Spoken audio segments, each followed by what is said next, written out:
What is it about giant versions of everyday things that makes them so irresistible? Maybe it's the pure absurdity of it all. Because let's be honest, no one needs a 30-foot pistachio or a ketchup bottle the size of a water tower. But would we want to live in a world without them? Absolutely not. Welcome to Pop Culture Passport, your ultimate guide to quirky and cool destinations across the US.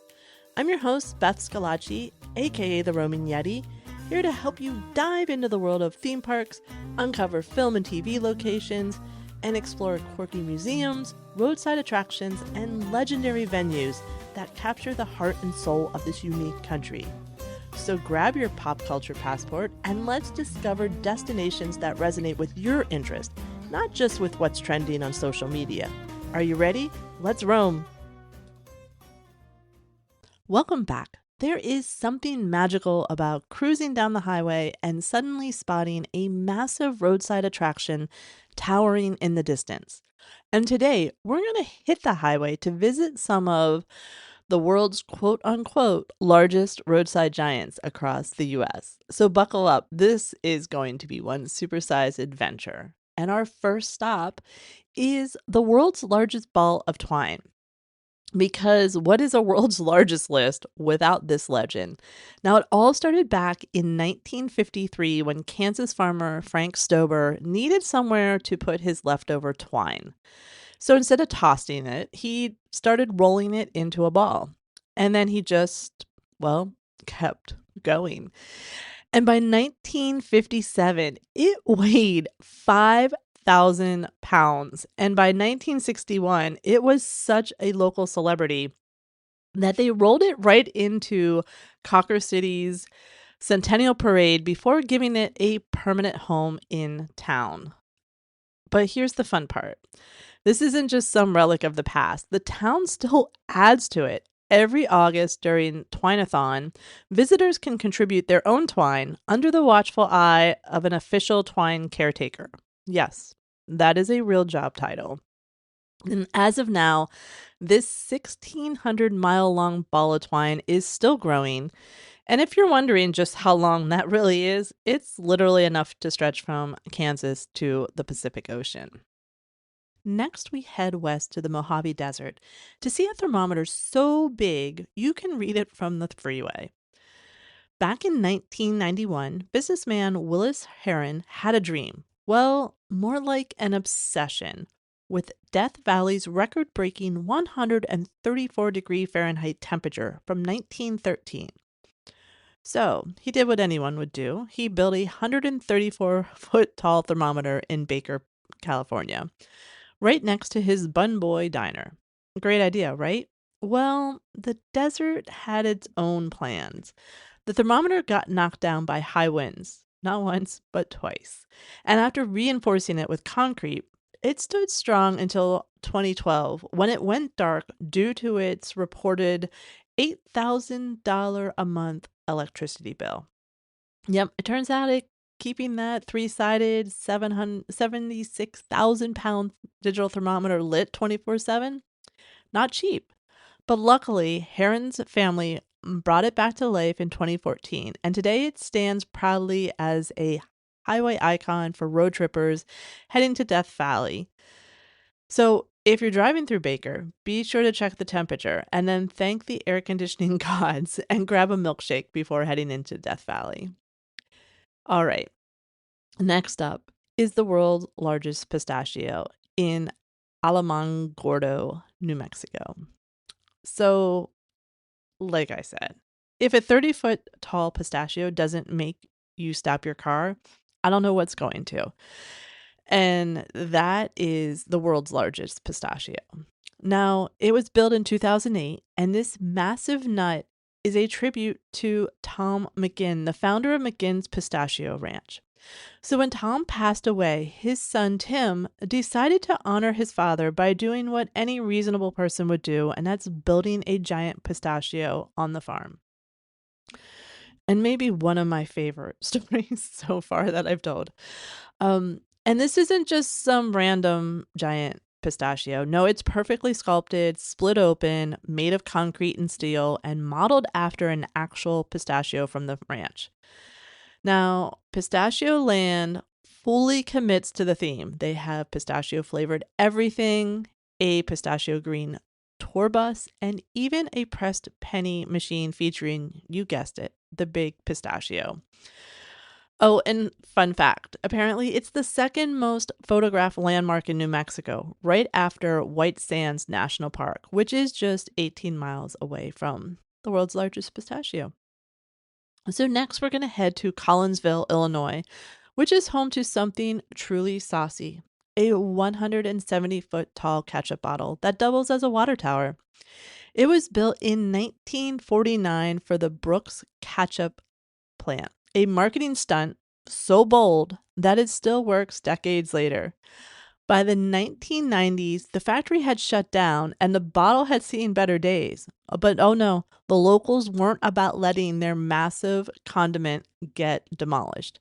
In 1995, volunteers raised $80,000 to save and restore it.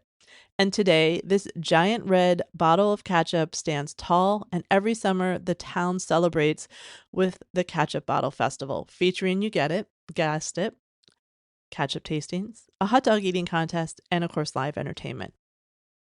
Fun bonus fact, in 2010, the bottle made a cameo in the Twilight saga. Who knew vampires and ketchup bottles had so much in common? But there you go. Next up, we are heading to Anniston, Alabama, and this is the world's largest chair. And not just any chair, it is an office chair so big you could park a car under it. So back in 1981, local businessman Leonard Sonny Miller had a vacant lot next to his office furniture store. So naturally, he built a 33-foot tall, 10-ton steel office chair to get people's attention, and it worked. In 1982, it was officially crowned the world's largest chair by Guinness World Records. But then Italy had to one-up Anniston in 1995 with a 7-story chair. So now that one is considered the world's largest office chair. But the best part, people used to be able to climb onto this world's largest office chair because it had a spiral staircase in the back. Now, obviously, this has been removed for safety reasons, but the chair is still there and towering over the town of Anniston, Alabama. Now, next we head to Newark, Ohio to see the world's largest basket, which is actually an office building. Yes, it's an office building shaped like a giant picnic basket. And no, I'm not kidding. And many of you listening have probably heard of this company and been to one of their neighborhood parties. This 7-story structure was built in 1997 as the headquarters for Longaberger Baskets, because apparently Dave Longaberger thought a regular building just wasn't enough for his business. For years, employees worked inside its 160 times scale replica of their best-selling woven basket, complete with massive handles at the top that even had built-in heating to prevent ice and snow from building up. Now, the company did shut down in 2018, and the giant basket was left empty. There were plans to make it into a hotel, but as of now, it's just sitting there waiting for its next chapter. Occasionally, they open it for public tours, so if you ever get a chance and it's available, I mean, you got to check that out, please. And then you need to come and tell me what the experience was like. So for number 7, if you've ever dreamed of frying 365 chickens at once, I've got the perfect roadside stop for you. Meet the world's largest frying pan, a 15-foot wide cast iron skillet that has been deep frying poultry in Rose Hill, North Carolina since 1963. It was built by Ramsey Feed Company as a way to celebrate Duplin County's thriving poultry industry, because apparently nothing says we love chicken like a 2-ton frying pan. But here's the best part. It still works. This isn't just some oversized cookware sitting in the town square gathering dust. This pan is actually used for community cookouts, especially during the North Carolina Poultry Jubilee every November. When it's fired up, 40 propane burners heat up to 200 gallons of oil, turning it into a deep fried spectacle that can cook up an entire year's worth of chicken in just one go. Most of the time, the pan is covered and resting under a gazebo-style shelter, so you might not catch it sizzling. But even if you miss fry time, you can still grab a great photo next to the giant handle or underneath the pavilion. If you've ever thought, for number 8, you got to think of this one. I love this one. If you ever thought, I love popcorn balls, but I wish they were the size of a small car, then Sac City, Iowa is the place for you. Since 1995, this town has been competing with itself to build the biggest popcorn ball ever. They started with a respectable 2,225 pound popcorn ball. But then Boy Scouts in Nebraska and a candy store in Illinois decided they could do better. Sac City wasn't about to let that slide. They had to go bigger, eventually creating today's record-breaking, get this, 9,370 pound popcorn ball in 2016. So what does this size popcorn ball look like? Imagine a massive golden white boulder held together by sticky syrup, and it sits inside a glass-walled shed near the museum in Sac City where it's preserved for all eternity, or at least until someone builds a bigger one. And yes, they had to remove part of the building just to roll it into place. So if you stop by, you can see the giant popcorn boulder through glass 24/7. And if the museum is open, they might even let you inside for a little closer look. Sac City takes its popcorn heritage very seriously. After all, it's corn country, so this was just a civic duty as far as they're concerned. Number 9, if you loved Crayola crayons as a kid or as an adult, still great to color, you have to make a stop in Easton, Pennsylvania to see the world's largest crayon. Now, this 15-foot long, 1,500 pound blue crayon was created in 2003 to celebrate Crayola's 100th anniversary.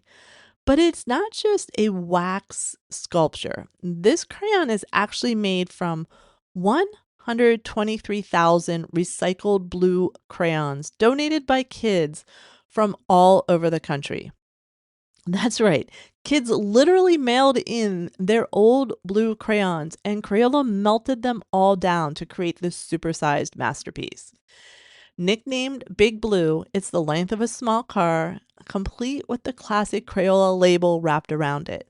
It sits inside the Crayola experience in Easton, where you can see it up close, snap a picture, or even make your own custom crayons while you're there. But here's where things got a little competitive. In 2017, Crayola made an even bigger crayon called Bluetiful from their Orlando location. Now, Bluetiful weighs 1,352 pounds, technically making it the new world's largest crayon. But listen, Easton's Big Blue is the original. That's where the factory is. I'm just gonna call it the winner. That's what we're gonna do. And finally, to wrap up this road trip, we are going to visit a 60-ton concrete buffalo known as Dakota Thunder in Jamestown, North Dakota. Now, Dakota Thunder stands 26 feet tall and 46 feet long, and this giant bison was built in 1959 to draw travelers off the new I-94 highway in North Dakota. It was designed by artist Elmer Peterson, and at the time, it was the largest animal statue in the world. But Dakota Thunder isn't just some random roadside statue. It helped inspire the creation of an entire attraction. Over the years, the town built Frontier Village around it, featuring historic buildings, a museum, and even a live buffalo herd that includes a rare white buffalo. Now, the best part, you can walk right up to it and even stand beneath its belly. Not the rare white buffalo. Don't do that. But to the statue. Now, in 2010, for its 50th anniversary, the buffalo was officially named Dakota Thunder after a town-wide contest. Then in 2023, it got a major restoration with a fresh coat of paint and enlarged horns just to make it look even more realistic. So if you're passing through Jamestown, North Dakota, make sure to stop and meet the king of all buffalo statues.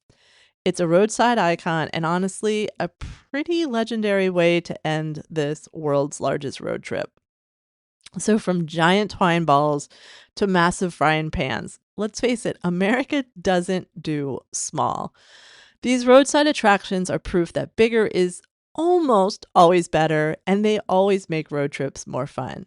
So the next time you see a giant nut, an enormous condiment, or a ridiculously oversized chair on the side of the road, do yourself a favor and pull over, take a picture, soak in that quirkiness. Because let's be real, these are the kinds of stops that truly make road trips unforgettable.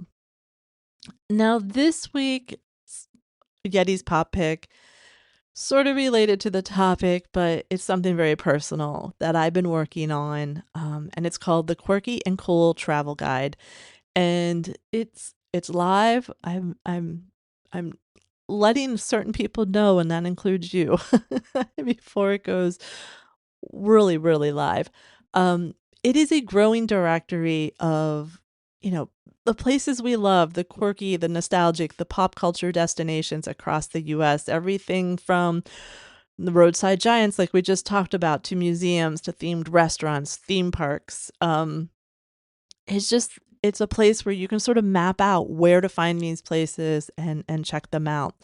So, if you love these kind of places, and I'm assuming you do because you're listening, go check it out at quirkyandcool.com. And let me know what you think. I would love to hear from you. Again, it's a work in progress.